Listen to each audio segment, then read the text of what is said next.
माँ जी एक बात बताइए, इस घर में क्या सारे काम करने की ठेकेदारी मेरी है? आपकी छोटी बहू किसी काम में हाथ क्यों नहीं लगाती? बड़ी बहू क्यों सुबह सुबह लड़ाई झगड़ा शुरू कर देती हो? अरे भाई, घर में काम ही कितना है जिसके लिए तुम दोनों सुबह शाम कुत्ते बिल्ली की तरह लड़ती रहती हो? जितना काम करने के लिए तुम दोनों सुबह शाम बहस करती हो ना, उतना काम मैं अकेले कर दिया करती थी। भूलो मत, दोनों के आने से पहले भी ये घर चल रहा था और तुमसे बेहतर ही तरीके से चल रहा था। आपकी वजह से ही इस शिल्पा की मनमानी बढ़ती जा रही है। आप कुछ कहती क्यों नहीं इसे? अरे भाई क्या कह दे, वो दिन भर तुम्हारी शिकायतें लेकर आती है और तुम उसकी। हम तो भाई परेशान हो गए। इतना तू मैं इस घर में तब भी नहीं होता था जब मेरे बच्चे छोटे थे, जितना तुम 25 साल की होकर करती हो। बेटा, सहनशीलता नाम की भी कोई चीज होती है कि नहीं? अरे कामिनी जी, सहनशीलता नाम की चीज होती है, लेकिन ये आपकी बहुओं में नहीं है। देख नहीं रही हो, छोटी छोटी बातों पर ऐसे शोर शराबा होने लगता है हमारे घर में कि पड़ोसियों को लगता है कि जरूर यहाँ मार झगड़ा हो रहा होगा। हमारा तो घर से बाहर निकलना मुश्किल हो गया है। श्रीमती जी, संभालिए इस घर की सत्ता। आपकी बहू ने तो इतने सालों की बनी बनाई इज्जत मिट्टी में मिला दी हमारी। ये जो टेंशन वाला माहौल आपने अभी अभी देखा ना, यही है कामिनी और उनके पति बनवारी लाल के जीवन की सबसे बड़ी समस्या। कहते हैं जिस घर में दो बर्तन होते हैं वो आपस में खटकते ही हैं, लेकिन दो बर्तनों की खड़खड़ से इतना शोर होगा कि बनवारी लाल और उनकी पत्नी कामिनी का जीना मुश्किल हो जाएगा, ये वो नहीं जानते थे। 15 साल पहले जब दोनों बेटों ने जवानी की दहलीज पर कदम रखा तो बनवारी लाल ने बैंक से लोन लेकर अपना मकान बनवाया था। छोटी सी जमीन थी उनके पास, उसी में 3 कमरे, रसोई, हॉल, टॉयलेट, बाथरूम बनाकर वे लोग बड़े आराम से सुकून का जीवन जी रहे थे। सोचा तो यही था कि एक एक कमरा दोनों बेटों को देने के बाद एक कमरे में वो अपने श्रीमती जी के साथ रहेंगे और इस तरह जीवन बड़े आराम और सुकून से कट जाएगा। लेकिन लेकिन लेकिन लेकिन हर सोची हुई बात सच हो जाए ऐसा जरूरी तो नहीं। समय बीता और बड़े बेटे उदय की शादी शिवानी के साथ हो गई। घर में बड़ी बहू के आने के बाद हर तरफ रौनक ही रौनक दिखाई दे रही थी। बहू, बड़ा इंतजार किया इस दिन का कि इस घर में दुल्हन आए और हम अपने हिस्से की जिम्मेदारियों की लंबी चौड़ी लिस्ट बहू को थमाकर कुछ दिन आराम करें। क्यों नहीं माँ जी, आपने पूरे 28 साल इस घर में दिन रात मेहनत करके परिवार को चलाया है। अब घर की जिम्मेदारी मेरी है। आप अपना समय भजन कीर्तन पूजा पाठ में बिताइए। कुछ दिन बाद, शिवानी बहू, 2 साल हो गए तुम्हें इस घर में आए हुए और इन 2 सालों में रसोई के साथ साथ सबके दिलों पर भी तुम्हारा ही राज हो गया। बस तुम्हारी तरह एक सुशील और घरेलू लड़की मुझे अपने विजय के लिए भी मिल जाए तो मैं गंगा नहा लूं। आप चिंता क्यों करती है माँ जी, जल्दी ही आपको देवर जी के लिए कोई अच्छी सी लड़की मिल जाएगी। और मैं तो खुद चाहती हूँ कि अब इस घर में देवरानी आए और फिर मैं भी उसके ऊपर हुक्म बजाऊं और आंखें दिखाऊं। आखिर कोई तो हो जो मेरी एक आवाज पर काम चाहे। अरे बेटा, आजकल के जमाने की लड़कियां बड़ों को बड़ा समझकर सम्मान दे देना उतना ही बहुत है। डरना और हुक्म मानना वो तो इस पीढ़ी को आता ही नहीं। खैर, ये सब तो मजाक की बात है। तुम भी देखो, तुम्हारी रिश्तेदारी में कोई अच्छी लड़की हो तो विजय के लिए बात चलाते हैं। जैसा कि हर परिवार में होता है, जब तक देवरानी घर नहीं आती घर का माहौल बिल्कुल सही रहता है, लेकिन जैसे ही देवर की शादी के बाद घर पर देवरानी आती है, घर की शांति पर संकट के बादल मंडराने लगते हैं। एक दिन, अरे सुनती हो भाग्यवान, लो हो गया तुम्हारा अरमान पूरा। आज तो तुम अपने हाथ का बेसन का हलवा खिलाओ, तब तुम्हें खुशखबरी सुनाएंगे। अरे बताइए ना, क्या खुशखबरी है? बेसन का हलवा क्या, आप बेसन का लड्डू खा लीजिए, मैं अभी बहू से क्या कराती हूँ। अरे अरे भाग्यवान, सुनो, हम तुम्हारे हाथ का बना कुछ खाना चाह रहे हैं और तुम बहू को आगे कर रही हो। हमने तो उम्मीद ही छोड़ दी थी कि तुम अब रसोई में जाकर कभी अपने हाथ का बनाकर हमें कुछ खिलाओगी। तुम्हारे बेटे के लिए शिल्पा के घर वालों की तरफ से जवाब आया है। अब सोचने वाली कोई बात ही नहीं है। अब हम चट मंगनी और पट शादी कर देते हैं। जल्दी ही देवर विजय की शादी की शहनाई बजती है और शादी के बाद शिल्पा भी बनवारी लाल जी के घर की बहू बनकर उनके आंगन में पहुंच जाती है। लेकिन बेचारे बनवारी लाल जी को अभी तक इस बात का अंदाजा नहीं था कि उनके आदर्श सुखी परिवार के सपने को अब काली नजर लग चुकी है। शादी के कुछ ही दिनों के बाद, शिल्पा, ये क्या हाल बना दिया तुमने कुछ ही दिनों में मेरी रसोई का। कोई सामान अपनी जगह पर नहीं मिल रहा है। नमक की जगह नमक नहीं है, चीनी की जगह दाल रखी हुई है। देखो, मैं तुम्हें पहले ही बता रही हूँ, मेरी रसोई के साथ कोई छेड़छाड़ करे ये बात मुझे बिल्कुल भी बर्दाश्त नहीं है। इतने सालों की मेहनत के बाद सब कुछ इतने अच्छे से सेट किया है मैंने, और तुमने कुछ ही दिन में मेरे सारे किचन का नक्शा ही बदल दिया। माफ करना भाभी जी, लेकिन आपकी ये बात मुझे बिल्कुल भी पसंद नहीं आई। आपकी बातों से तो ऐसा लग रहा है कि ये रसोई सिर्फ आपकी है और मैं इस घर में मेहमान बनकर आई हूँ। भूलिए मत, आप इस घर की बड़ी बहू हैं तो मैं इस घर की छोटी बहू हूँ। जितना अधिकार आपका है इस रसोई पर उतना ही मेरा भी है। दोनों बहुओं के बीच में तीखी बहस होती देख सास वहां पहुंच जाती है। अरे भाई छोटी बहू, ऐसा क्या हो गया जो तुम दोनों इस तरह से बहस कर रही हो? माँ जी, अच्छा हुआ आप आ गई। मैं बस अभी आपके पास ही आने वाली थी। आप ही बताइए, क्या इस घर पर मेरा कोई अधिकार नहीं है? क्या ये रसोई आपने भाभी के नाम कर दी है? अरे कैसी बात कर रही हो छोटी बहू? क्यों भाई, क्या कर देंगे बड़ी बहू के नाम रसोई? तुम दोनों इस घर की बहू हो, रसोई भी तुम दोनों के बराबर बराबर है। सुन लिया जेठानी जी, हो गया फैसला। अगर अभी भी कोई शक की गुंजाइश बाकी हो तो बता दीजिए, मैं वो भी माँ जी से कहकर दूर करवा देती हूँ। माँ जी, पूरी बात जाने बिना ही आपने यहाँ आकर फैसला सुना दिया। आपको पता भी है ये शिल्पा मुझे क्या कह रही है? इससे आए हुए इस घर में अभी कुछ ही दिन हुआ है, लेकिन आप मुझे तो अच्छी तरह जानती है ना। कितने सालों से इस घर को, रसोई को कितनी अच्छी तरह संभाल रही हूँ मैं। रसोई से लेकर घर का छोटे से छोटा सामान मैंने अपने हाथों से संभाला है। अब अगर मैं चाहती हूँ कि छोटी उसे उसी तरह संभाल कर रखे तो उसमें गलत क्या है? वैसे भी उम्र और अनुभव में मुझसे छोटी है ये। अगर मेरी दो बातें मान लेगी तो कोई नाक नीची नहीं हो जाएगी इसकी। छोटी बहू, वैसे बड़ी बहू की बात गलत भी नहीं है। इस घर को अपनी जिंदगी के कई साल दिए हैं बड़ी बहू ने, और ये बात भी सच है कि सब कुछ बहुत अच्छे से संभाला है। अरे ये तो अच्छी बात है ना कि तुम्हें यहाँ पर अच्छा बुरा समझाने के लिए तुम्हारी जेठानी है। ऐसे गलत तरीके से मत लो बेटा, बल्कि कोशिश करो कि तुम भी सब कुछ बड़ी बहू से जल्दी से सीख जाओ और उसकी तरह अच्छे से रसोई संभालने लगो। सास की बात सुनकर अब तो नई दुल्हन शिल्पा को तो मानो काटो तो खून नहीं वाली स्थिति हो गई थी। माँ जी ने भी भाभी का साथ देकर इस लड़ाई में भाभी को एक तरफा जीत दिलाई है। ठीक है, मैंने भी साबित न कर दिया कि मैं उनसे बेहतर हूं तो मेरा नाम भी करौली वाली शिल्पा नहीं। अगले दिन, छोटी बहू भाई, ये क्या है? छोले के साथ चावल बना दिए तुमने। अगर कुछ पता नहीं है तो एक बार बड़ी बहू से पूछ लिया करो ना।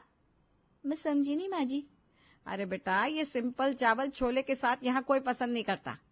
हमारे यहाँ छोले के साथ भटूरे और मटर पुलाव बनता है, और ये कोई नई बात तो है नहीं। बड़ी बहू, तुम तो सब जानती हो, तुमने छोटी को बताया नहीं क्या? अब क्या कह सकते हैं माँ जी?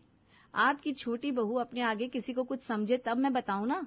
अरे जितनी देर में मैं रसोई में नहा धोकर आई तब तक तो मैडम ने चावल बनाकर रख भी दिए थे। अब वैसे भी मेरे कहने का कोई फायदा तो होने वाला नहीं था, इसलिए मैंने भी चुप्पी लगा दी।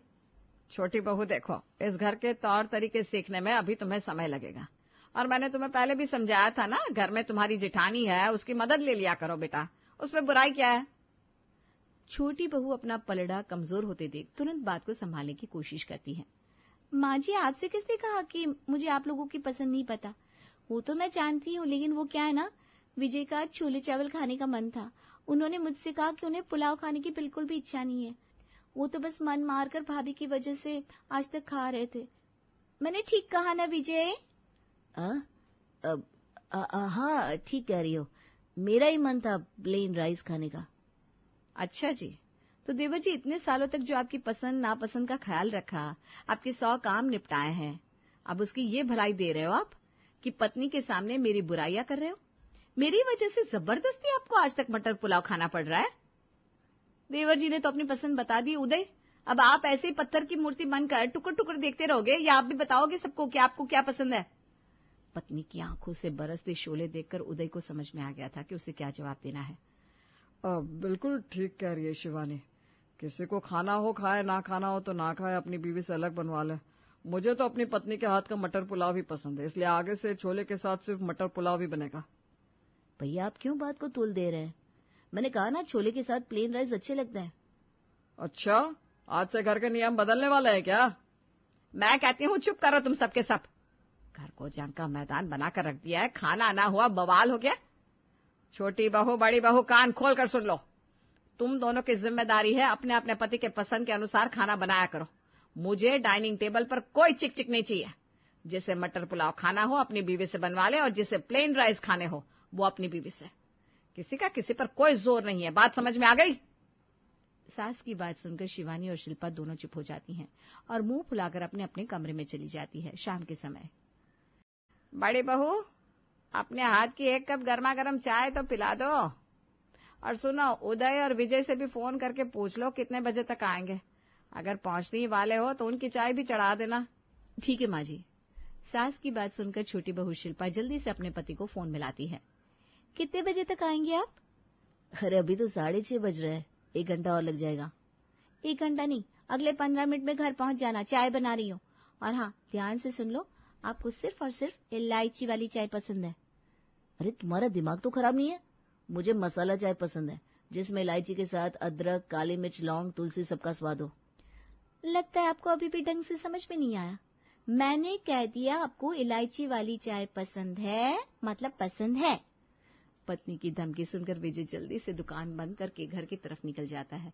दूसरी तरफ रसोई में, भाभी इस समय रसोई में मैं अपने विजय जी के लिए चाय नाश्ता बना रही हूँ। आप ऐसा करिए, थोड़ी देर बाद चाय बना लीजिएगा। अरे तू चाय बनाने आई है तो मैं क्या यहाँ छैया छैया करके नाचने आई हूँ? दिखाई नहीं दे रहा चाय बना रही हूँ मैं भी। अब क्या करिए, क्यों कर रही हैं? मुझे इससे कोई मतलब नहीं है। मेरे लिए ज्यादा जरूरी ये है कि विजय का फोन आया है, उनके सर में बहुत तेज दर्द हो रहा है और भूख भी लगी है। इस समय मेरे लिए जरूरी है कि अपने पति के लिए चाय नाश्ता बनाऊं, और उसके लिए मुझे किचन और गैस बिल्कुल खाली चाहिए। मुझे आपसे बहस करने में कोई इंटरेस्ट नहीं है। अच्छा, तो मैं क्या तेरे साथ बहस करने के लिए मरी जा रही हूँ? अभी मैं माँ जी और सबके लिए चाय बना लूं, उसके बाद तुझे जो बनाना है बनाना। ऐसे कैसे? आपकी मसाला चाय मेरे विजय जी नहीं पीने वाले। उन्हें तो मेरे हाथ की स्पेशल इलायची चाय चाहिए, वो भी मेरे हाथों के बने हुए ताजा ताजा चिप्स के साथ। आप क्या चाह रही हैं? आप और माँ जी चाय पियेंगे, तब तक मेरे पति चाय के लिए तरसते रहेंगे। ये लो, फिर से शुरू हो गया महायुद्ध। अरे तुम कुछ बोलोगी या ऐसे ही मुंह ताकती रहोगी? छोटी बहू रुक जाओ ना 5 मिनट, फिर खिला देना अपने पति को चाय, पकौड़े, चिप्स जो भी बनाना हो। मैं पूछती हूँ, ये क्या जिद है अपने पति के लिए सब अलग से बनाने की? आज तक तो इस घर में एक ही चूल्हे पर एक ही तरह का खाना बनता था, जिसे सब प्रेम से खाते थे। अब ये विजय और उदय की पसंद अलग अलग कैसे हो गई? माँ जी तब तक मजबूरी थी। भाभी जो बनाती थी, जैसा बनाती थी, बेचारे को मन मार कर खाना पड़ता था। लेकिन अब उनकी पत्नी आ गई है, अब मेरा पति मन मार कर खाना क्यों खाएगा? जो मेरे पति को पसंद होगा मैं उन्हें बनाकर खिलाऊंगी। आप ऐसा करिए, रसोई का टाइम बांध दीजिए। भाभी के साथ एक रसोई में खाना पकाना मेरे लिए मुश्किल है। आप मेरी और भाभी की रसोई अलग अलग कर दीजिए। ठीक है बड़ी बहू, अब तुम दोनों का रोज रोज का ये नाटक देखकर मुझे लग रहा है तुम दोनों का खाना पीना अलग करने में ही समझदारी है। ठीक है बड़ी बहू, पहले तुम खाना बनाओगी और उसके बाद छोटी बहू रसोई में खाना बनाएगी। दोनों बहुओं का एक रसोई में न गुजारा होना था न हुआ। भाभी कुछ तो ख्याल करिए, समय देख रही हैं? कब आप रसोई खाली करेंगी? कब मैं अपने पति के लिए नाश्ता बनाऊंगी? आपके पति नहीं जाते, मेरे पति तो ऑफिस जाते हैं। हाँ तो मैं क्या करूं? मैं भी तो खाना बना रही हूँ ना, मेरे पास कोई जादू की छड़ी तो है नहीं। नाश्ता बनाना है, उसके बाद माँ बाबूजी ने भी उनके लिए नाश्ता बनाने को कहा है। तुम्हारा क्या है, तुम्हें तो सिर्फ अपना पति नजर आता है, लेकिन हमें तो पूरे परिवार को देखना पड़ता है ना। देखिए, पूरे परिवार को देखिए, मुझे कोई परेशानी नहीं है, बस समय का ध्यान रखिए, वरना कल से 9 बजे ही मैं रसोई में घुस जाऊंगी और आपकी गैस पर जो भी रखा होगा सबको उठाकर बाहर फेंक दूंगी। अच्छा, तेरी इतनी हिम्मत कि तू मेरे बनाए हुए खाने को रसोई से बाहर फेंक देगी? जरा हाथ तो लगा कर दिखा, मैं भी देखूं कितनी शेरनी है तू। छोटी बहू, बड़ी बहू, भगवान के लिए जीने दो मुझे। अरे कोई सुनता होगा तो क्या सोचता होगा, ये क्या लड़ने लगती हो बात बात पर। सुनते हैं जी, इस घर में तो अब इतनी जगह भी नहीं कि छोटी बहू को अलग से रसोई बनाकर दे सके। मुझे नहीं लगता कि इन दोनों का एक रसोई में गुजारा होने वाला है। रोज रोज घर में कलेश करवाने से अच्छा है कि हम इस कलेश की जड़ को ही खत्म कर दें। अब तुम ही बताओ, भाग्यवान करे तो क्या करे। ऐसा करते हैं, यहाँ हॉल में एक बड़ी सी दुछत्ती बनवा देते हैं। नीचे का एरिया हॉल में इस्तेमाल हो जाएगा और जो छत ढालकर छोटा सा कमरा बनेगा उस पर छोटी बहू की रसोई बना देंगे। तुम्हें लगता है इस तरह से रसोई बन पाएगी? अरे क्यों नहीं बन पाएगी, सीढ़ी लगाकर रास्ता बना देंगे ऊपर चढ़ने का। आपने देखा नहीं, जहां पर जगह की कमी होती है लोग अपने बच्चों के लिए इसी तरह से कमरा बनाते हैं। पत्नी की बात मानकर ससुर जी हॉल में छत डलवाने के लिए तैयार हो जाते हैं। जल्दी ही छोटी बहू की छत वाली रसोई बनकर तैयार हो गई थी, जिसे देखकर छोटी बहू बहुत इतरा रही थी। रसोई बनने के बाद, छोटी बहू, आज तो तेरे हाथ की स्पेशल चाय पीने का मन हो रहा है, जरा 1 कप चाय तो बनाना। सास की बात सुनकर छोटी बहू सीढ़ियां चढ़कर ऊपर अपनी रसोई में जाती है। और सास के लिए 1 कप चाय बनाकर ले आती है 10 मिनट बाद। अरे बेटा, सास के लिए चाय बनाई, हमारे लिए नहीं। हमारे लिए भी 1 कप चाय बना दो बेटा। और सुनो, साथ में कुछ पकौड़े भी बना देना, तुम्हारे हाथ के पकौड़े खाने की इच्छा हो रही है। ठीक है बाबूजी, अभी बना देती हूँ। छोटी बहू जैसे ही सीढ़ियां चढ़कर ऊपर जाती है तो उसे याद आता है कि दूध का भगोना तो वो ऊपर लेकर ही नहीं आई, इसलिए वो एक बार फिर सीढ़ियां उतरती है, फ्रिज में से दूध का भगोना लेती है और फिर से सीढ़ियां चढ़ के ऊपर रसोई में जाती है। चाय बनाकर नीचे लाते समय थोड़ा सा बैलेंस बिगड़ जाता है और चाय का कप उसके हाथ से छूटकर नीचे गिर पड़ता है। ऊपर छत पर रसोई बनवाते समय शिल्पा ने इस बात पर ध्यान ही नहीं दिया था कि इतनी ऊंचाई पर खाना बनाने के लिए कम से कम उसे 50 चक्कर लगाने पड़ेंगे, क्योंकि घर में एक ही फ्रिज था, इसलिए फल, सब्जियां, दूध, पनीर जैसी चीज खाना बनाते समय यूज करने के लिए उसे बार बार सीढ़ी से उतरकर नीचे फ्रिज के पास आना पड़ रहा था। ऊपर से बार बार गर्म खाना लेकर नीचे उतरना और सीढ़ियां चढ़कर जाना भी अपने आप में बहुत मुश्किल काम था, जिसके कारण कुछ ही दिनों में शिल्पा के तेवर बिल्कुल ढीले हो गए। भाभी, मैं वो पूछ रही थी, आपकी किचन में मैं सुबह 5 बजे उठकर खाना बना सकती हूँ क्या? मैं तो 7 बजे खाना बनाना शुरू करती हूँ। तू चाहे तो 5 से 7 मेरी रसोई का इस्तेमाल कर सकती है। लेकिन एक बात बता, तुझे तो माँ जी ने अलग रसोई बनवा कर दी है ना, फिर क्या प्रॉब्लम है? भाभी, बस नाम मत लो उस रसोई का।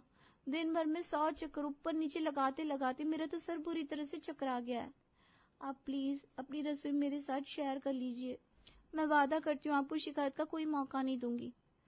अपना खाना बनाने में इस्तेमाल होने वाले बर्तन मैं खुद ही धो लूंगी, बल्कि अगर आपके भी कुछ बर्तन रसोई में होंगे ना तो उन्हें भी साफ कर दिया करूंगी। बस अपना मत कहना। अरे, अब घर की रसोई इस्तेमाल करने के बदले में तुझसे किराया थोड़ी ना लेंगे, और ये जितनी मेरी है उतनी ही तेरी भी तो है। लेकिन पता नहीं तुझे ही क्या जिद सवार थी अलग रसोई बनाने की। माफ कर दीजिए भाभी मुझे। माँ जी, आप भी मुझे माफ कर दीजिए, सारी गलती मेरी है। जब मैंने देखा कि घर में सभी लोग भाभी को बहुत इम्पोर्टेंस दे रहे हैं तो ये बात मुझसे बर्दाश्त नहीं हुई और इसीलिए मैंने ये सब किया। लेकिन अब ना मेरी अकल ठिकाने आ गई है, मुझे समझ में आ गया है कि आप लोग जो कह रहे थे वही ठीक था। स्वीटी और मयंक एक कैफे में बैठे हुए कॉफी पी रहे हैं। अब तो शादी को बस 2 हफ्ते रह गए। सच कहूं तो मुझे अब डर लग रहा है। हे भगवान स्वीटी, तुम्हें डर लग रहा है और यहाँ मैं इतना एक्साइटेड हूँ अपनी शादी के लिए। अरे, ये शादी के बाद मुझे साड़ी पहनने का ना बड़ा टेंशन है, कैसे होगा ये सब? अरे तुम भी ना स्वीटी, इन सब का कौन टेंशन लेता है? आजकल कौन घर में साड़ी पहनता है? आजकल तो लड़कियां बस फैशन के लिए साड़ी पहनती है। सच बोलूं तो मयंक, तुमने आज मेरा टेंशन ही दूर कर दिया वरना मैं ना इसी टेंशन में मरी जा रही थी। इधर दोनों घरों में शादी की तैयारियां जोरों शोरों से शुरू हो जाती है। स्वीटी का घर। अरे स्वीटी बेटा, चला जा, तुझे अच्छे से फुल के बनाना सिखा दूं। और हाँ, लगे हाथ अपनी भाभी से साड़ी बांधना भी सीख ले। वहां तेरे ससुराल में कौन पहनाएगा? वहां तो तेरी सास के अलावा कोई है भी नहीं। अरे मम्मी, आप भी ना जाने कौन से जमाने की बातें करती हो।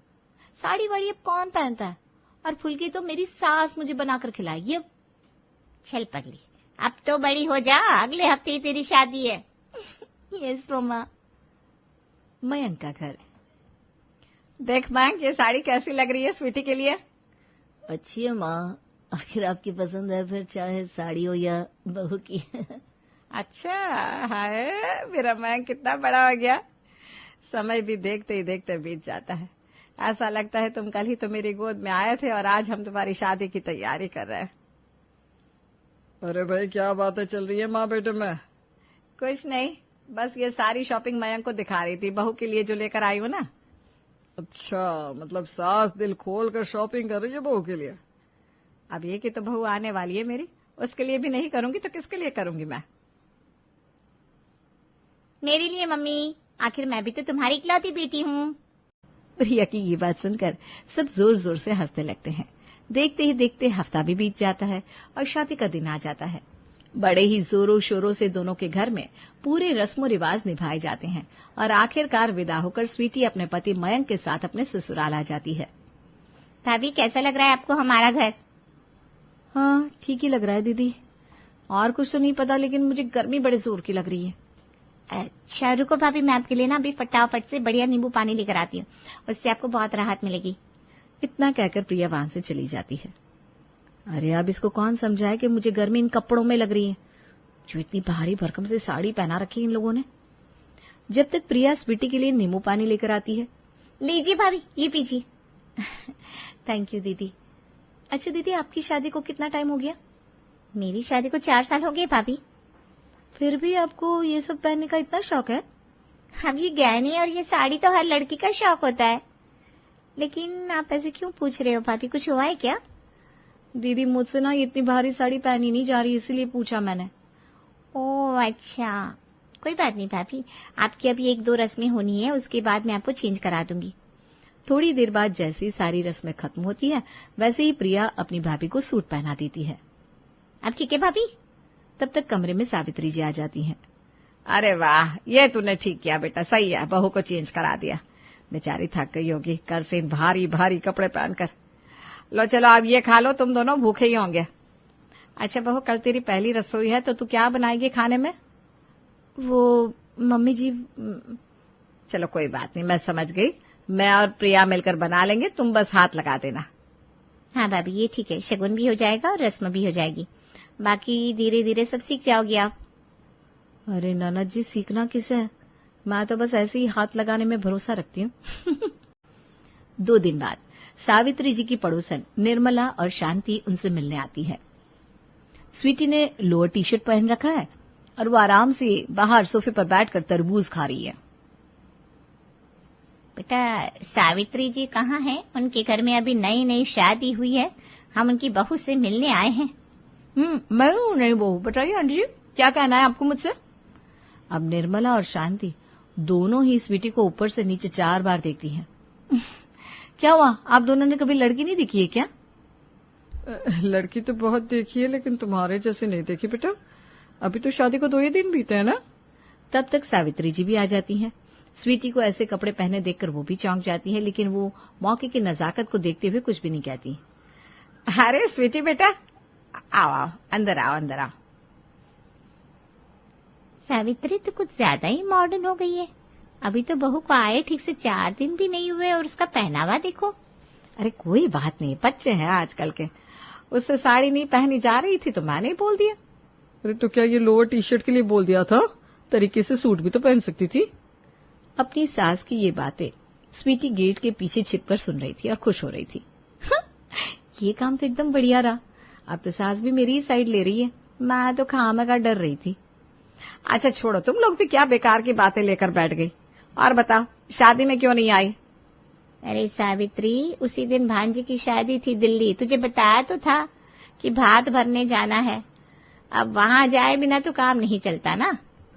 हाँ सही कह रही है तू। अच्छा चलो, मैं तुम लोगों के लिए कुछ चाय पानी लेकर आती हूँ। अरे आज भी तू ही बनाएगी क्या? आज तो मुझे अपनी बहू के हाथ की बनी चाय पिला दे। अच्छा मैं जाती हूँ, उसको बोल कर आती हूँ। सावित्री के उठते ही शांति और निर्मला आपस में चुगली करने लगती हैं, जिसकी आवाजें सावित्री के कानों में भी पड़ रही थी। अरे स्वीटी बहू कहाँ हो, जरा इधर तो आओ, सुनो। आप इधर आ जाओ मम्मी जी, बाहर बहुत गर्मी है। अच्छा सुनो बेटा, जरा मेरी सहेलियां आई है ना, और वो तेरे हाथ की चाय पीना चाहते हैं, तो उनके लिए बढ़िया सी 2 कप चाय बना दे। उनका भी मन खुश हो जाएगा और हाँ, मेरा भी मान बढ़ जाएगा। और जरा ये कपड़े बदल ले, कोई बढ़िया सा सूट डाल ले। हाँ, मुझे चाय बनानी नहीं आती मम्मी जी। हाँ, अगर आप बना देंगी तो मैं देने आ जाऊंगी। अरे हाँ, कपड़े बदलने के लिए तो मुझसे कहना ही मत, कितनी गर्मी है, मेरे से ये सूट वूट नहीं पहने जाएंगे। सावित्री जी समझ गई थी कि अभी कुछ भी कहने का मतलब नहीं है। वो खुद ही अपनी सहेलियों के लिए चाय बनाकर ले जाती है। क्या हुआ, बहू ने नहीं बनाई चाय सावित्री? अरे उसके सर में पता नहीं कि बड़ा ही तेज दर्द हो रहा है। आजकल के बच्चे बिना बड़े ही नाजुक है, थोड़ा सा भी लोड नहीं झेल पाते। हाँ, तो तेरी बहू तो और भी ज्यादा छुई मुई लग रही है। अरे आज मेरे हाथ की पी लो, किसी दिन उसके हाथ की भी पिला देंगे। अपनी सहेलियों के जाने के बाद सावित्री जी चाय के बर्तन उठा रही थी कि मयंक आ जाता है। अरे माँ, आप ये काम क्यों कर रही हो, स्वीटी कहाँ है? सावित्री जी बिना कुछ कहे चली जाती हैं। मयंक समझ जाता है कि कुछ तो गड़बड़ है, वो सीधा अपने रूम में जाता है। क्या हुआ स्वीटी, मम्मी कुछ नाराज सी लगी, कोई बात हुई है क्या तुम दोनों के बीच में? और ये तुमने क्या पहन रखा है? हाँ, अब तुम भी ताना मार लो, इसीलिए तुम्हारी मम्मी का मुंह भी फुला हुआ है। और तुम्हारी पड़ोस वाली सीता गीता आई थी ना, उनसे भी साफ साफ कह देना कि मुझसे आगे कुछ कहने से पहले 4 बार सोच ले, मैं ऐसे हर किसी को एंटरटेन नहीं करती हूँ। अरे हुआ क्या है आखिर, मुझे पूरी बात तो बताओ भाई। तुम्हारी मम्मी का ये कहना था कि नीचे सूट पहन कर आओ और उनकी सहेली के लिए चाय बनाओ। हाँ तो इसमें क्या ही बड़ी बात है स्वीटी, उनकी सहेलियों के लिए तो बोला था, बना देती चाय।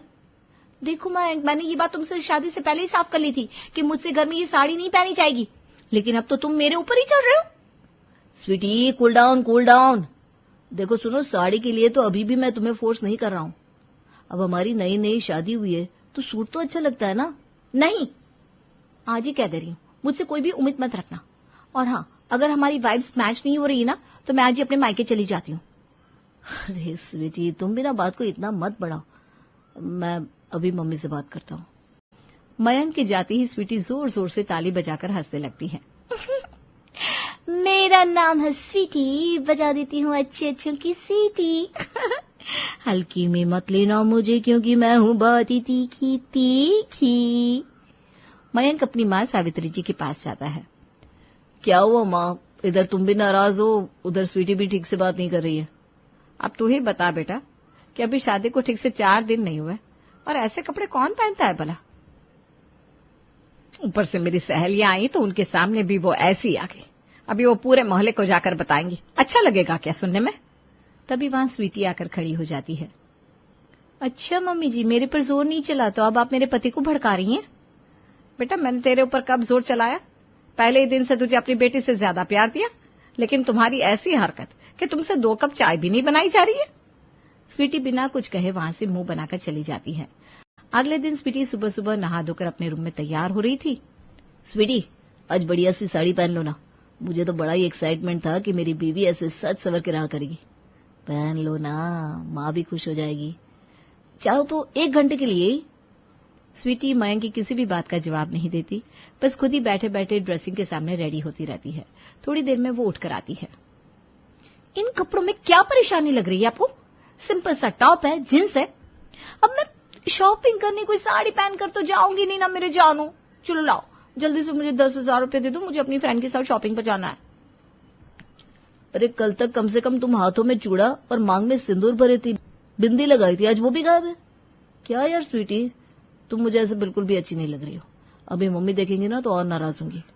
अरे मेरे लल्लू पतिदेव, वेस्टर्न ड्रेस के ऊपर कौन बिंदी कौन सिंदूर लगाता है? कमाल की बात करते हो। चलो जल्दी से पैसे दो। मयंक से पैसे लेकर स्वीटी जैसे ही नीचे पहुंचती है, सावित्री जी की नजर अपनी बहू पर पड़ती है। अरे स्वीटी बेटा जरा बिंदी और सिंदूर तो लगा ले, और ऐसे खाली हाथ नहीं छोड़ते, एक कंगन डाल ले। रुक मैं लाकर देती हूँ तुझको। सावित्री जी कंगन लाकर देती है और स्वीटी को अपने हाथों से पहनाती है।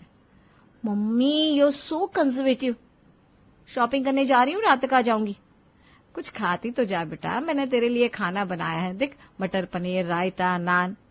अरे स्वीटी सुन तो, बाय, शाम को मिलते हैं। और हाँ, मैं डिनर करके बाहर से आऊंगी। सावित्री जी समझ चुकी थी कि अब घी सीधी उंगली से नहीं निकलने वाला, लेकिन वो अपनी तरफ से कोई कोशिश बाकी नहीं रखना चाहती थी। वो चाहती थी कि उनके बेटे का घर बसा रहे। शाम होते ही स्वीटी घर आती है। आ गई बहू रानी शॉपिंग करके? जी मम्मी जी। अब तो मुझे गले में पड़ा तेरा वो मंगलसूत्र भी नहीं दिख रहा, जो सुबह जाते टाइम पर था, कहीं गिरा तो नहीं दिया? नहीं मम्मी जी, वो शॉपिंग करते टाइम चेंज कर रही थी ना, तो बड़ा ही परेशान कर रहा था, तो मैंने उतार कर पर्स में रख दिया। बेटा मंगलसूत्र ऐसे उतारा नहीं जाता, खास तौर पर अभी नई शादी में तो लोग सालों तक ऐसे ही बिंदी, सिंदूर, चूड़ा, मंगलसूत्र पहने रहते हैं। ये कोई शो पीस आइटम थोड़ी ना है कि जब ठीक लगा पहन लिया, जब मन हुआ उतार दिया। मम्मी जी काम डाउन, आप वैसे ही हार्ट की पेशेंट है, आप खाना खाइए और आराम कीजिए। क्या आपकी दकियानुसी सोच है? अरे फॉरेन में कोई ये सब पहनता है क्या? वहां भी तो शादी के बाद ऐसे ही सिंपल रहते। तभी स्वीटी का फोन बजता है और वो उठकर चली जाती है। हाँ मम्मी बताओ क्या कह रही हो? अरे इतनी गुस्से में क्यों लग रही है? कुछ काम कर रही थी क्या बेटा? मम्मी मैं फंस गई हूँ इन लोगों के चक्कर में। अभी 2 सिंक भरकर बर्तन धोकर आ रही हूँ, अभी जाकर खाना भी बनाना है। अरे तो क्या तेरी सास जरा भी हेल्प नहीं करती तेरी? उन्हें सोचना तो चाहिए अकेली लड़की कैसे सब करेगी। नहीं ना मम्मी, समझ नहीं आता मैं क्या करूं। इतना कहकर स्वीटी जोर जोर से रोने लगती है। यहाँ सावित्री जी ये सारी बातें सुन लेती है। अगले ही दिन, मम्मी जी ये आज उषा क्यों नहीं आई काम करने? देखो घर कितना गंदा पड़ा है। आपने फोन नहीं किया क्या उसको? मेरा रूम भी बहुत गंदा हो रहा है, ऊपर से कल शॉपिंग करके आई थी तो वो सारे कपड़े भी ऐसे ही पड़े हैं। बेटा स्वीटी, आज से हम लोग फॉरेन कल्चर को फॉलो करेंगे। फॉरेनर सेल्फ डिपेंडेंट होता है ना। आज हम सब सारा काम खुद से ही करेंगे। मैंने उषा की छुट्टी कर दी है और सीमा को भी बर्तन के लिए मना कर दिया है। अब वो भी आज से नहीं आएगी। क्या क्या मजाक है मम्मी जी? मजाक? मैंने कौन सा मजाक किया बेटा, इसमें तो मजाक जैसी कोई बात नहीं। कल तुम्ही ने तो कहा था फॉरेन में कहाँ लोग ऐसा करते हैं, तो आज से हम सब वही करेंगे जो फॉरेन में लोग करते हैं।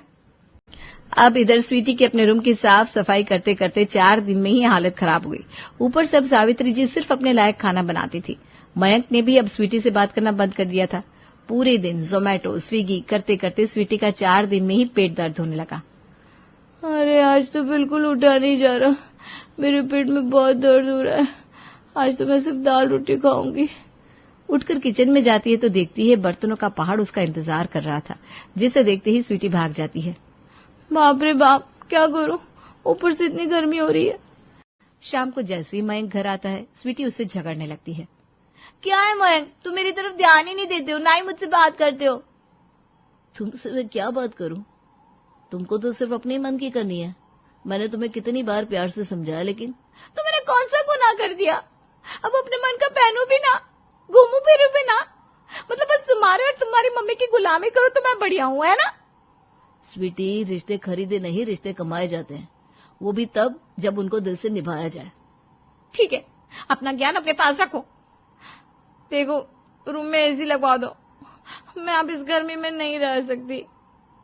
इस घर की करता धरता मेरी मम्मी है, उन्हीं से जाकर कहो तुम्हें जो भी चीज चाहिए। ठीक है, उनसे ही बात करती हूँ। स्वीटी सावित्री जी के पास जाती है। मम्मी जी, आप मेरे रूम में एसी लगवा दीजिए, बहुत ज्यादा गर्मी हो रही है। हाँ, बात तो तुम्हारी सही है, लेकिन स्वीटी अब अगर हम फॉरेन कल्चर फॉलो कर रहे हैं तो तुमको फाइनेंशियली भी इंडिपेंडेंट होना चाहिए। अगर तुम्हारे पास 50,000 है तो लगवा लो एसी, किसी ने मना तो नहीं किया। सावित्री जी के मुंह से ये बात सुनकर स्वीटी आग बबूला हो जाती है और सूटकेस पैक करके अपने घर चली जाती है। क्या हुआ बेटा, तू अचानक ऐसी कंडीशन में? दामाद जी कहाँ है? भाड़ में गए दामाद जी और उनका खानदान, मुझे उस घर में रहना ही नहीं है। ना तो एसी है, ना कोई काम वाली भाई, खुद ही सफाई करो, खुद ही बर्तन साफ करो। अरे रे, ये तो बड़ी ही गलत बात है। मैं अभी ही इसके लिए दामाद जी से बात करती हूँ। उनकी हिम्मत कैसे हुई मेरी फूल जैसी बेटी से ये सब कहने की? मम्मी जी अभी रुकिए, पहले दीदी को आराम से बैठने दीजिए, हम शाम को बात करेंगे। स्वीटी की भाभी नेहा उसे बड़े ही गौर से देख रही थी, लेकिन कुछ कहा नहीं। लीजिए दीदी, पहले खाना खाइए। स्वीटी को खाना खाते देख नेहा समझ जाती है कि स्वीटी ने बहुत दिनों से अच्छे से खाना नहीं खाया। फिर उसके बाद नेहा स्वीटी को अपने रूम में ले जाती है। दीदी ये बताओ, आप ऐसे सुनी सुनी क्यों आई हो घर? क्या मतलब? अरे मतलब आपका मंगलसूत्र कहाँ है? ना ही आपके हाथों में चूड़ा है, ना सिंदूर, ना बिंदी। अरे भाभी, मुझसे ये सब नहीं किया जाता है, मुझे ऐसे ही सिंपल रहना पसंद है। ये कोई फैशन थोड़ी ना है दीदी कि जब आपका मन करे आप पहन लो, जब आपका मन करे उतार दो। ये तो हम सुहागनों के अनमोल गहने हैं, खास तौर पर तब जब नई नई शादी होती है। स्वीटी शांत हो जाती है। अच्छा चलो अब ये बताओ, आपका उस घर में झगड़ा हुआ क्यों? अरे वो लोग बहुत बेकार है भाभी, पूरा काम करवाते थे मेरे से। अच्छा दीदी, सच में सारा काम आपसे करवाते थे? लेकिन शादी के पहले तो आपने कभी यहाँ काम नहीं किया, फिर वहां आप कैसे सारा काम कर लेती थी? स्वीटी नेहा के मुंह से ये सब सुनकर चुप हो जाती है, जैसे उसकी चोरी पकड़ी गई हो। तब तक सुनीता जी भी वहां आ जाती है। बेटा, उन्होंने तुझे मारा पीटा तो नहीं ना? मम्मी जी, अगर आपको अपनी बेटी का घर बचाना है तो आंखें खुली रखकर न्याय की बातें करनी होगी, ना कि हर कही बात पर विश्वास करना। मैंने कल ही दामाद जी और उनके घर वालों को बुलाया है, कल सबके सामने बैठकर बात होगी। ये सुनते ही स्वीटी जोर जोर से रोने लगती है। मुझे माफ कर दो मम्मी, भाभी, मुझसे गलती हो गई, मैंने आप लोगों से झूठ बोला। कोई बात नहीं दीदी, अब रो मत, बीत गई सो बात गई। कल आप दामाद जी के साथ अच्छे से जाओ और अपना घर खुशी खुशी संभालो। हे भगवान, इतनी सारी साग लेकर क्यों आ गए आप? ये तो खराब हो जाएगी। अरे नहीं नहीं, ये सारी घर के लिए नहीं है। वो क्या है ना, आज के दिन गाय को पालक खिलाना चाहिए, इससे हमारी किस्मत खुलती है। गाय के लिए पालक? अरे रहने दो, कल को बोलोगी कुत्ते के लिए पनीर और बिल्ली के लिए दूध लाया हूँ। तभी स्वरा आती है, प्रियंका की बेटी। माँ, कल से सब्जी थोड़ी ज्यादा रखना टिफिन में, रोटी बच जाती है, सब्जी खत्म हो जाती है। अरे तुझे बोला था ना किसी और की सब्जी से लगा लिया कर रोटी। पता है सब्जी की रेट कहाँ जा रहा है। पड़ोसी श्वेता तभी प्रियंका के घर आती है। अरे प्रियंका जी, सुना है आजकल आप बहुत ही इको फ्रेंडली हो गई हो, केले के पत्ते में खाना खाती हो। वाह भाई वाह, कितना ऑर्गेनिक लाइफस्टाइल है आपका। अरे हाँ वो हाँ बिल्कुल, आजकल तो ट्रेंड ही है ना यही प्लास्टिक फ्री लिविंग। अरे हाँ, प्रियंका तो कहती है केमिकल वाले साबुन से बर्तन धोने से हेल्थ खराब होती है, इसलिए पत्ते में खाओ, फेंको और हो गया काम। वाह, कितनी समझदार हैं आप। मैं तो रोज 200 रुपए का डिश वॉश साबुन खर्च करती हूँ। अरे मम्मी तो बोलती थी साबुन के पैसे बचाने के लिए कई बार तो आंटी हम लोगों ने अपना बर्तन चाट चाट कर साफ किया है। अरे बच्ची है ना, कुछ भी बोलती है। वैसे हाँ, साबुन के पैसे बचाकर गरीबों को दान करती हूँ, सोशल वर्क। और वैसे भी पत्तों से एनवायरनमेंट भी बचता है। तुम्हारे घर के पीछे तो बहुत सारे केले के पेड़ है, लगता है आइडिया वहीं से आया होगा। क्यों? अरे वो तो मैंने ही लगवाए थे, सोचा था केले खाएंगे, पर अब पत्ते ज्यादा काम आ रहे हैं। अरे आंटी, ये तो अब बड़े हुए हैं, वरना मम्मी हम लोगों को रात को लोगों के घर से पत्ते तोड़ने के लिए भेज देती थी, क्यों है ना मम्मी? अरे चुप करना, क्या पड़ करती रहती है, जा अंदर। देख नहीं रही है, बड़े बात कर रहे हैं। वैसे बच्चे को भी तो सिखाना चाहिए ना नेचर के साथ कैसे रहना है? इसलिए उन्हें पत्ते तोड़ने देती हूँ। ये भी तो एक आर्ट है भाई। वाह प्रियंका, तुमसे सीखना चाहिए। मैं भी कल से शुरू करूंगी। कल से मैं भी ना पत्ते लेकर जमाऊंगी। अरे नहीं, ये तो हमें ही पुरानी होता। वैसे तुम्हारे घर में तो पेड़ नहीं है, फिर पत्ते कहाँ से लाओगी? मार्केट से? अरे वो तो और महंगे पड़ जाएंगे। हाँ ये भी सही है, चलो छोड़ो, बाई से ही बर्तन धुलवा लूंगी।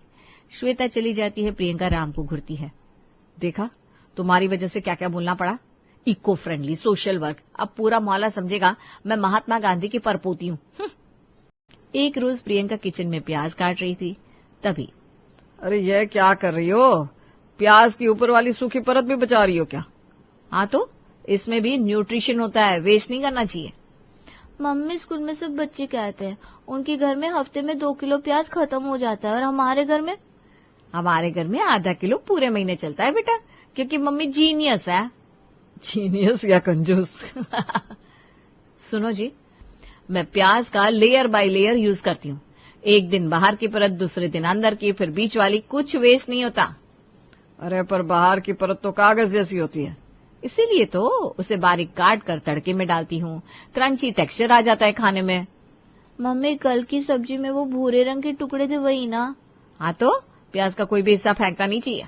और सुनो, जो जड़ वाला हिस्सा होता है ना, उसे मैं सुखाकर चाय में डालती हूँ, इम्यूनिटी बढ़ती है। चाय में प्याज की जड़? भगवान बचाए। तुम्हें क्या लगता है आधा किलो 30 दिन कैसे चलता है? मैजिक से? अरे ये सब मेरी प्लानिंग है। सरकारी राशन की दुकान के सामने लंबी लाइन लगी है। अरे बाप रे, इतनी लंबी लाइन, पर क्या करें? 5 रुपए किलो गेहूं मिलता है, 15 रुपए किलो चावल। बस ये मुंह ढककर चश्मा लगा लेती हूँ तो कोई भी पहचान नहीं पाएगा। अचानक पीछे से आवाज आती है। अरे बीपी जी, आप यहाँ? अरे ये तो हम गरीबों के लिए है, कम से कम यहाँ तो हमारा हक मत मारिए। अरे कमला, तुम कैसी बात कर रही हो? मैं तो यहाँ। अरे दीदी, आप तो काम वाली भी नहीं रखती। वैसे सुना है आप कहती रहती है ना, ये राशन गरीबों के लिए है। आप तो बड़े घर की हो, 3 कमरे का मकान है, कार है आपके पास, और यहाँ ऐसे। अरे तो वो काम वाली इसलिए नहीं रखती क्योंकि वो क्या है ना, पता ही तो है मेरे रसोई में कितना सामान फालतू फैला रहता है। यहाँ वहां कहीं सब्जी सड़ रही है, कहीं राशन, तो काम वाली चिड़चिड़ करती है। अब क्या करें, पैसा ही इतना है हम लोगों के पास। वो तो मैं यहाँ अपनी दूर की मौसी के लिए राशन लेने आई हूँ, बेचारी बीमार है ना, चल भी नहीं सकती। तभी सफाई वाला रमेश भी आता है। नमस्ते दीदी जी, आप भी लाइन में? वाह, अच्छा है दीदी, आप भी मिल गई है। तो वो 2 महीने से जो मेरा 200 रुका हुआ है ना आपके पास, आज दे दीजिए, मैं मिट्टी का तेल भी ले लूंगा। क्या बात कर रहे हो, मिट्टी का तेल भी मिलता है क्या? लिखा तो नहीं है। वैसे रमेश, तुम भी यहाँ कैसे? दीदी, मैं तो गरीब आदमी हूँ, हर महीने यहीं से राशन लेता हूँ, पर आपको देखकर हैरान हूँ। पर चलिए, कम से कम आज जरूरत के वक्त मेरे रुके पैसे मिल जाएंगे। सही है, सही है। दीदी बोल रही थी अपनी मौसी के लिए राशन ले रही है, मिट्टी के तेल के लिए क्यों उछल रही है? क्यों? उनके घर में स्टोव है। वैसे तुम दोनों जानते हो ना, मैं सोशल वर्कर हूँ, गरीबों की मदद करती हूँ, इसीलिए सोचा मैं भी देखूं राशन का क्वालिटी कैसा है, कहीं गरीबों को खराब सामान तो नहीं दे रहे, वरना केस कर दूंगी इन लोगों पर। वाह दीदी वाह, आप तो वाकई बहुत अच्छी हो, हमारी फिक्र करती हो। तो आज का राशन हम सभी को दीदी की तरफ से। बोलो प्रियंका दीदी जिंदाबाद जिंदाबाद। जिंदाबाद जिंदाबाद। लेकिन दीदी आपके हाथ में तो राशन कार्ड है। अरे वो मेरी मौसी का है, उन्होंने मुझे दिया है। और वैसे भी मैं चेक कर रही हूँ कार्ड से राशन मिल रहा है कि नहीं। सरकारी काम में बहुत गड़बड़ी होती है ना। सच में दीदी आप तो बहुत अच्छा काम करती हो। और मैं तुम लोगों को राशन जरूर दिला देती, लेकिन वो क्या है ना, आज मैं सिर्फ मौसी के लिए आई हूँ तो पैसे भी उतनी ही लाई हूँ। और रमेश तुम्हारे पैसे मैं दे देती हूँ वो तुम लोग अपना काम करो, मैं देख लूंगी सब कुछ। हाँ, रमेश और कमला अपनी जगह चले जाते हैं। बच गई, अब पल्लू और चश्मा पहन कर ही आना पड़ेगा यहाँ। रसोई में प्रियंका किचन में रोटियां बेल रही थी कि अरे क्या है, कागज बेल रही हो कि रोटी इतनी पतली? उधर से अखबार पढ़ा जा सकता है। तुम्हें क्या लगता है 1 किलो आटा 15 दिन कैसे चलता है? मैजिक से। देखो जितनी पतली रोटी उतना ज्यादा सरफेस एरिया, पेट जल्दी भर जाता है। मम्मी मुझे भूख लगी है, 2 रोटी और दे दो ना। अरे 3 रोटी खा चुकी हो, अब ज्यादा खाओगी तो मोटी हो जाओगी। 3 रोटी? पर हर रोटी में सिर्फ 3 ग्राम आटा है। अरे चुप रहो जी, कैसी बात कर रहे हो? चलो निकलो यहाँ से, बहुत खा लिया आज तो। अगले दिन पड़ोसी सुनीता के घर स्वरा उनकी बेटी से खेलने आती है। अरे स्वरा बेटा आओ आओ, नाश्ता कर लो, पराठे बनाए हैं। स्वरा एक के बाद एक 4 पराठे खा जाती है। मम्मी देखो स्वरा ने सारे पराठे खत्म कर दिए। अरे कोई बात नहीं, बच्चे हैं, भूख लगी होगी, बढ़ती हुई बच्ची है ना। शाम को पड़ोसियों की गपशप। अरे सुनीता, सुना है प्रियंका के बच्चे जहाँ भी जाते हैं ऐसे खाते हैं जैसे हफ्ते भर से भूखे हो। हाँ, कल स्वरा आई थी, 4 पराठे खा गई। मैं तो सोच में पड़ गई, इतनी छोटी बच्ची इतना कहाँ समा रही है। अरे दीदी मैंने उनकी रसोई देखी है, वो रोटियां इतनी पतली बनाती है कि हवा में उड़ जाए।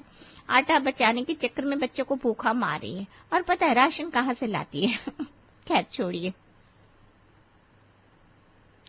हाय राम, केले के पत्ते, प्याज की बाहरी परत, और अब ये बेचारे बच्चे। इसे क्या बोल रही थी कमला, कहाँ से लाती है वो राशन? थोक भाव से। थोक भाव बाजार में तो बहुत भीड़ होती है, साथ ही दूर इतना है कि क्या ही बोलना। वैसे सही में इको फ्रेंडली नहीं, कंजूसी फ्रेंडली है वो। अब तो मुझे उन बच्चों पर तरस आता है। अब क्या बोले, थोक भाव से नहीं, वो तो राशन कार्ड से। हम गरीबों को जहाँ से सरकारी अनाज मिलता है ना, वहाँ लाइन लगा कर रखती है। और तो और मैंने सुना है कि राम साहब भी दोपहर में ऑफिस के कैंटीन में 3-4 प्लेट खा जाते हैं, घर में पेट ही नहीं भरता। सभी पड़ोसन हंसने लगती है। चलो अच्छा है, कम से कम हमें पता तो चला उनकी इको फ्रेंडली लाइफस्टाइल की असलियत क्या है। उधर प्रियंका के घर। देखो राम जी, इस महीने आटे के 150 रुपए बचा लिए, अब नेक्स्ट लेवल पर जाएंगे। सब्जी में पानी ज्यादा डालेंगे, ग्रेवी बढ़ेगी। हाँ, और हमारी भूख भी बढ़ेगी, भगवान बचाए भाई। अब तक जिस प्रियंका की कंजूसी उसके पति राम को भारी थी, वो अब उसके सर का दर्द बन जाती है। आगे प्रियंका के घर सास यानी कि राम की माँ आती है। माँ, आप यहाँ रहेंगे तो आपकी दवाइयाँ समय पर हो गई, आपको दिन में 4 बार खाना भी खाना होगा दवाई के साथ। हाँ बेटा, डॉक्टर ने बोला है खाली पेट दवा नहीं खानी। 4 बार खाना? अरे राम, अब तो बजट बिगड़ेगा। 3 दिन बाद। बहू दवा का समय हो गया, कुछ खाने को दे दो। जी माँ जी, लीजिए 1 बिस्किट। 1 बिस्किट? बेटा डॉक्टर ने बोला था कुछ ठीक से खा कर दवा लेनी है। अरे माँ जी, बिस्कुट भी तो खाना ही है ना, और पेट में जाकर सब एक ही तो हो जाता है। दोपहर में 2 बजे। बहू फिर से दवा का समय हो गया बेटा। जी माँ जी, ये लीजिए आधा केला। आधा केला? पूरा नहीं दे सकती? अरे माँ जी, आधा केला भी काफी है, बाकी आधा शाम को खाना, वेस्ट थोड़ी ना करना है। शाम को राम ऑफिस से। माँ कैसी है आप? दवाई समय पर तो ले रही है ना? बेटा ले रही हूँ, पर चक्कर आ रहे हैं, कमजोरी लग रही है। क्या माँ, खाना ठीक से नहीं खा रही है आप दवाई के साथ? अरे बेटा, तुम्हारी पत्नी सुबह 1 बिस्किट, दोपहर को आधा केला, शाम को 2 चम्मच दलिया, और रात को 1 रोटी का आधा टुकड़ा देती है दवा के साथ, और रोटी भी ऐसे की। ये बोलते ही माँ रोने लगती है। बेटा मैं घर जाऊंगी, मैं किसी पर बोझ नहीं बनना चाहती। अब राम का गुस्सा फूट पड़ता है। क्या? माँ तो रुक। प्रियंका, ये क्या हो रहा है? मेरी माँ को आधा केला, एक बिस्किट। अरे तुम्हारी कंजूसी की भी हद होती है। अरे सुनो तो, मैं तो ये सोच रही थी थोड़ा थोड़ा खाएंगी तो सेहत के लिए अच्छा रहेगा ना। बंद करो ये बहाने। डॉक्टर ने बोला है ठीक से खाना खाकर दवाई लेनी है। तुम्हें मेरी माँ की जान से ज्यादा बिस्किट और केले के पैसे प्यारे हैं। बेटा मैं चली जाऊंगी अपने घर, यहाँ बोझ लग रही हो। नहीं माँ, आप कहीं नहीं जाएंगी। प्रियंका, आपसे माँ को ठीक से खाना मिलेगा, वरना मैं खुद रसोई संभालूंगा। और हाँ, आज से घर का बजट मैं देखूंगा। पर मतलब महंगाई से ज्यादा मेरी माँ की सेहत जरूरी है, समझी? जितना तुम घर पर बचा रही हो उतना मैं और स्वरा बाहर से खा रहे हैं। हमारी सेहत का सोचा है? 2 हफ्ते बाद राम ने सास की देखभाल संभाल ली, पर प्रियंका बाकी चीजों में वैसी की वैसी ही रही। पतली रोटियां, कम सब्जी और आधे केले। एक दिन स्कूल से अचानक फोन आता है। हेलो, क्या आप स्वरा की मम्मी हैं? आपको तुरंत स्कूल आना होगा। आपकी बेटी को चक्कर आ गया है, हमने उसे स्कूल क्लिनिक में भिजवा दिया है। क्या? मैं अभी आती हूँ। स्कूल के प्रिंसिपल के ऑफिस में राम और प्रियंका दोनों मौजूद हैं। सामने स्कूल डॉक्टर और प्रिंसिपल बैठे हैं। देखिए, स्वरा की रिपोर्ट बहुत चिंताजनक है। उसमें आयरन की कमी है, विटामिन डी की कमी है, कैल्शियम की भी कमी है। वजन उम्र के हिसाब से 14 किलो कम है। ये पहली बार नहीं है, पिछले 3 महीने में तीसरी बार स्वरा को चक्कर आया है। टीचर्स ने नोटिस किया है कि वो क्लास में कमजोर दिखती है, ध्यान नहीं दे पाती। तीसरी बार? प्रियंका, तुमने मुझे बताया क्यों नहीं? अरे वो मतलब मैंने सोचा छोटी मोटी बात होगी, धूप लग गई होगी। धूप नहीं श्रीमती जी, ये कुपोषण के लक्षण है। बच्ची को पूरा और पौष्टिक खाना नहीं मिल रहा। हमें दूसरे बच्चों के पेरेंट्स से भी शिकायत मिली है कि स्वरा उनके घर जाकर बहुत ज्यादा खाती है, जैसे घर में खाना ही नहीं मिलता। स्कूल में भी वो किसी भी बच्चे के टिफिन पर टूट पड़ती है। क्या कारण है? मिस्टर राम, क्या आप कम कमाते हैं? घर के खर्चे पूरे नहीं हो पा रहे तो हम गरीब बच्चों की इवनिंग क्लास में स्वरा को एडजस्ट कर लेंगे। ये सुनते ही राम को शर्म आ जाती है। ऊंचे पद पर काम कर रहे राम को लगता है जैसे किसी ने उसके शरीर से कपड़ा ही खींच लिया हो। मुझे माफ कीजिए, मैं नहीं जानता था कि। अरे पर मैं तो रोज खाना बनाती हूँ, ये बच्ची नहीं खाती है ठीक से। मैडम, बच्चे के खून की रिपोर्ट झूठ नहीं बोलती। उसे दूध, फल, हरी सब्जियां, दाल, अंडे सब चाहिए, वो भी रोज। अगर अभी ध्यान नहीं दिया तो उसकी ग्रोथ और दिमागी विकास दोनों प्रभावित होंगे। मिस्टर राम, हम चाहते हैं आप इस पर गंभीरता से ध्यान दें। अगर अगले महीने में सुधार नहीं दिखा तो हमें चाइल्ड वेलफेयर को इन्फॉर्म करना पड़ेगा। जी, मैं वादा करता हूँ आपसे, मैं खुद देखूंगा कि मेरी बेटी को क्या खाना मिल रहा है। घर जाते समय कार में, तुमने मेरी बेटी के साथ क्या किया प्रियंका? तुम्हारी कंजूसी ने उसकी सेहत बर्बाद कर दी। अरे पता नहीं इतना ड्रामा क्यों, थोड़ा कम खाया तो क्या हो गया? रात को राम अपने दोस्त विकास को फोन करता है। विकास, मुझे तुम्हारी हेल्प चाहिए। मेरी पत्नी को सबक सिखाना है, एक ऐसा सबक जो उसे जिंदगी भर याद रहे। क्या हुआ भाई, इतना गुस्सा? अरे उसने कंजूसी की हद पार कर दी है। मेरी माँ कमजोर हो गई है, मेरी बेटी की सेहत खराब हो गई है, पर उसे अभी भी समझ में नहीं आ रहा। तो क्या प्लान है? सुन, कल से मैं भी बिल्कुल वैसा ही करूंगा जैसा वो करती है, उसके साथ उसके लिए। देखता हूँ कितने दिन बर्दाश्त करती है। अगली सुबह, अरे सुनिए ना, मेरा शैम्पू खत्म हो गया है, बाजार से ले आना। शैम्पू? अरे वो तो खर्चीला है, तुम रीठा इस्तेमाल करो ना, नेचुरल है, सस्ता भी है, और वैसे भी तुम तो इको फ्रेंडली हो ना। क्या रीठा? पर मेरे बाल। अरे मेरी माँ भी तो यूज करती थी रीठा, और देखो कितने अच्छे बाल है उनके। पैसे बचाना जरूरी है भाई, महंगाई बहुत है। दोपहर को प्रियंका के लिए खाना टेबल पर लगा था। ये क्या, बस इतनी सी रोटी और सब्जी भी 2 चम्मच? तो तुम ही तो कहती थी थोड़ा थोड़ा खाना सेहत के लिए अच्छा है, और वैसे भी पेट में जाकर सब एक ही तो होता है। अरे पर मुझे भूख लगी है। अरे प्रियंका, ये भूख तो मन का वहम है। दिमाग से सोचो कि पेट भर गया तो भर जाएगा। मैंने इंटरनेट पर पढ़ा है, आटा भी तो बचाना है। शाम को, सुनो ना, आज बहुत थकान हो रही है, मुझे विटामिन की गोली खरीदनी होगी। विटामिन की गोली 500 रुपए की? अरे नहीं नहीं नहीं नहीं, तुम धूप में बैठ जाओ, फ्री में विटामिन डी मिलेगा, और प्याज खाओ, उसमें सब कुछ होता है। तुम्हें क्या हो गया, ऐसे क्यों बोल रहे हो? मुझे कुछ नहीं हुआ, मैं तो तुमसे सीख रहा हूँ। तुम ही तो एक्सपर्ट हो भाई पैसे बचाने में। रात को सोने से पहले एसी तो चालू करो, बहुत गर्मी है आज तो। एसी? अरे भाई बिजली का बिल आ जाएगा 5000 का। पंखा चलाओ, और वैसे भी गर्मी का मौसम है, सहना तो पड़ेगा। हमारे बुजुर्ग भी तो बिना एसी के रहते थे। राम तुम पागल हो गए हो क्या? अरे नहीं प्रियंका, मैं बिल्कुल सही हूँ। मैं बस वही कर रहा हूँ जो तुम सालों से कर रही हो। अब समझ में आ रहा है कैसा लगता है? अगले दिन राम ने प्रियंका के सारे अच्छे साबुन, क्रीम, शैम्पू छुपा दिए। उसके लिए सिर्फ सस्ते वाले सामान रखे। माँ, आज से आपको और स्वरा को मैं खुद खाना परोसूंगा, पूरा पौष्टिक खाना। और हाँ प्रियंका, तुम्हें तो वही मिलेगा जो तुम दूसरों को देती थी। बेटा तुमने सही सोचा, कभी कभी सबक सिखाना जरूरी होता है। देखता हूँ कितने दिन में समझ आती है उसे। मैं तब तक नहीं रुकूंगा जब तक वो बदलती नहीं। तीसरे दिन की सुबह, राम मुझे चक्कर आ रहे, प्लीज कुछ खाने को दो। अरे चक्कर? वो तो मन का वहम है प्रियंका। वैसे भी कल तुमने एक पूरी रोटी खाई थी, तो आज तो आधी काफी है। प्लीज मुझसे गलती होगी, मैं समझ गई, अब बस करो ना। अरे अभी तो सिर्फ 3 दिन हुए हैं। मेरी माँ और बेटी ने महीनों ये सहा है, अभी तो बहुत बाकी है। सॉरी, आई एम सॉरी, मुझे नहीं पता था इतना बुरा लगता है। मैं बदल जाऊंगी, आई प्रॉमिस। सिर्फ बोलने से कुछ नहीं होगा प्रियंका, मुझे दिखाना होगा तुम्हें कि तुम सच में बदल गई हो। 1 महीने बाद, मम्मी आज का टिफिन बहुत टेस्टी था, पूरी रोटी, आलू की सब्जी और एक केला भी। अच्छा लगा? कल पराठा बना दूंगी तेरे लिए। बेटा तुम्हारी बहू सच में बदल गई है। आज सुबह मुझे दूध, केला और पराठा खिलाया दवा से पहले। हाँ माँ, मुझे भी दिख रहा है। रसोई में प्रियंका खाना बना रही है। आज पालक पनीर बनाऊंगी, असली पनीर से, ना कि पनीर के पानी से। और रोटी भी ठीक से मोटी, जो पेट भर सके। क्या बना रही हो भाई? तुम्हारी और स्वरा की फेवरेट पालक पनीर।